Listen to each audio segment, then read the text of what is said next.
भारतीय संगीत की दुनिया में कुछ नाम ऐसे हैं जो हमेशा के लिए अमर हो जाते हैं, और उन्हीं में से एक नाम है आशा भोसले।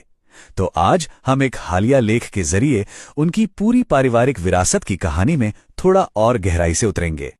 चलिए सीधे उस बात पर आते हैं जिसने सबका ध्यान खींचा। टाइम्स नाउ नवभारत का एक लेख एक ऐसी चौंकाने वाली लाइन से शुरू होता है। सोचिए, बेशक ये एक काल्पनिक हेडलाइन है, लेकिन ये एक पल में हमें ये सोचने पर मजबूर कर देती है कि आशा जी की जिंदगी और उनकी कहानी कितनी बड़ी है। तो इस एक विचार के बाद चलिए अब आशा जी की असल जिंदगी की जड़ों तक चलते हैं और जानते हैं कि वो किस शानदार संगीत घराने से आती हैं जिसने उनकी कला को वो रूप दिया जिसे हम सब जानते हैं और प्यार करते हैं। देखिए, आशा भोसले का जन्म ही संगीत के एक महासागर में हुआ था।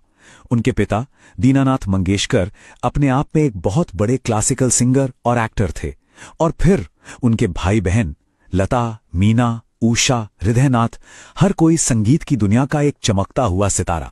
मतलब ये एक परिवार नहीं बल्कि संगीत की एक पूरी संस्था थी। तो ये तो हुई उनकी म्यूजिकल फैमिली की बात, लेकिन उनकी अपनी निजी जिंदगी की कहानी भी कुछ कम दिलचस्प नहीं रही है। चलिए उनके दो सबसे अहम रिश्तों पर एक नजर डालते हैं।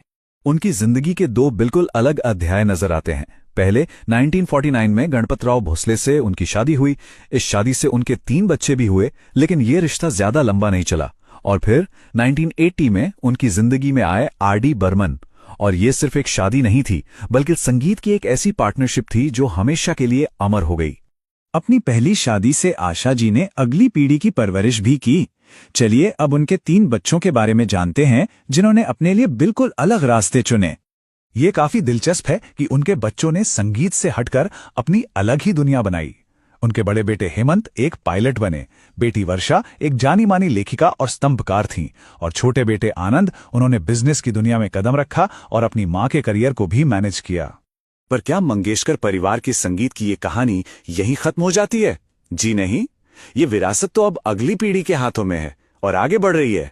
मिलिए सनाई भोसले से, आशा जी की पोती, जो इस संगीत की मशाल को आगे लेकर जा रही हैं।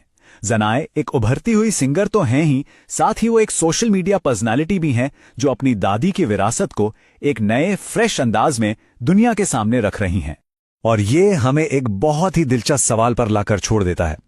संगीत में इतनी गहरी जड़ों वाली विरासत के साथ मंगेशकर भोसले परिवार की ये नई पीढ़ी आने वाले सालों में भारतीय संगीत को कैसे आकार देगी?